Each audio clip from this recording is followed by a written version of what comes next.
We are back and we are cutting today. Well, sort of cutting.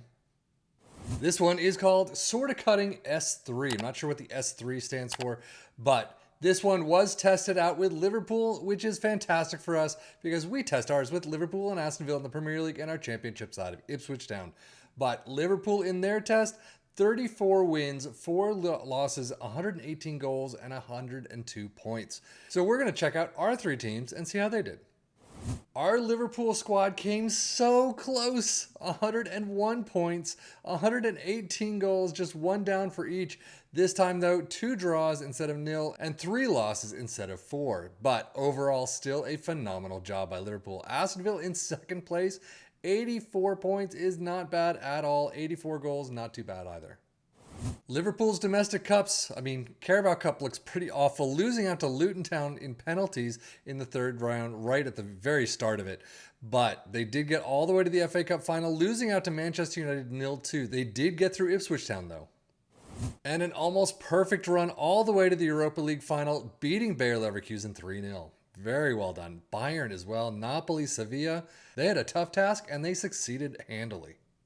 So overall, tops of the Premier League is phenomenal. Winners of the Europa League is phenomenal. Runners up of the FA Cup, not bad. The Carabao Cup, really? What happened there?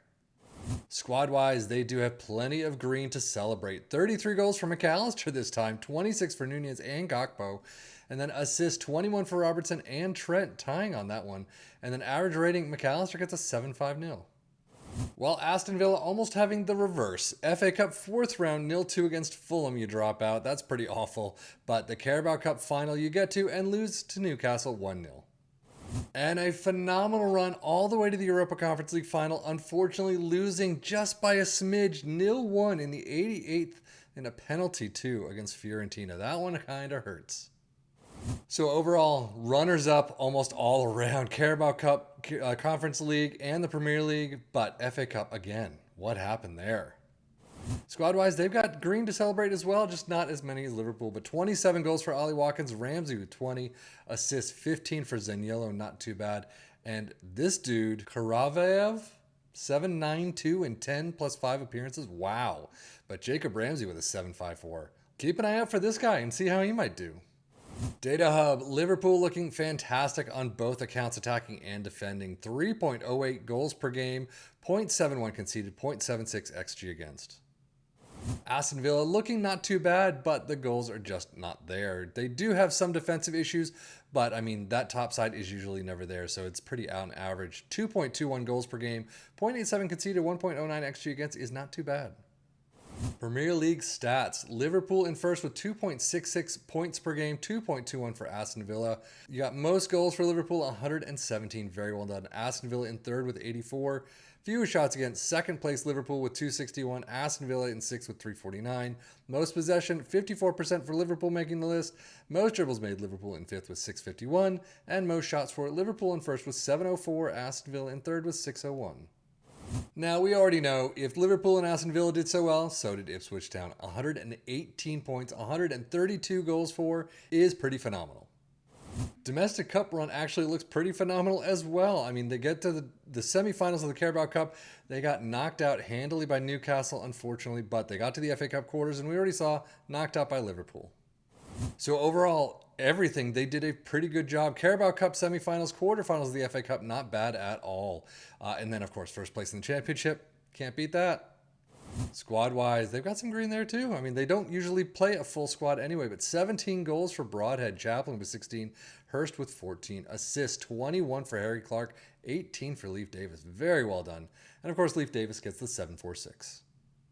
Championship stats, 2.57 points per game for Ipswich. Most goals in first, of course, with 132. Very well done. Norwich and Leicester doing a fantastic job as well. But fewer shots against in first with 298. Most possession with 53%. Most dribbles made in seventh with 753. And most shots for in first with 758. But now let's jump into the tactic itself and take a bit deeper a dive of a look. Sweeper, keeper, and defend is where we start. Fullbacks on the left and the right in attack. ball-playing defenders in the central spots, 2 DMs in support, which usually tends to work, inside forwards on support with mark-specific positions, going to assume, yep, it's that DL-DR rotation. And then attacking midfielder in attack with an advanced forward in attack leading the line. Attacking mentality, in possession, attacking with his narrow approach plays, pass into space, focus play down the left and the right, passing directness is shorter, tempo is higher, low crosses and run at defense. In transition, counter press, counter, distribute quickly and roll it out. And out of possession, a high press line of engagement, a much higher defensive line, trigger press much more often, prevent your goalkeeper distribution, get stuck in, step up more, and invite crosses. So now, how did it do for our 3 teams overall? Pretty darn nice. Now, I will say the tactic itself uses a lot of the same, pretty much the same backbone as a lot of the 4-2-4s that have worked really well. So I am very happy to see that this 4-2-3-1 has worked as well as those did. Especially you've got 2 DMs, 2 inside forwards. So a lot of that seems to work with the combined backbone that I already talked about. And this one really is no different. Ipswich Town doing a fantastic job. And if we look at Liverpool and Aston Villa, yeah, first and second place, how can you beat that? 101 points, down to 84, down to 81. It worked well. Now, if you have a 4-2-3-1 that you want to play instead of a 4-2-4, you can try this one out and see how it works. I'm going to guess for the most part, you can kind of interchange them. Take the central attacking midfielder, move it up to a 4-2-4, bring that 4-2-4 down to that central attacking midfielder, and you've got a pretty nice setup there. But that is it for me, Savvy FM, for the Football Manager blog channel, saying thank you as always for watching. Take care and enjoy.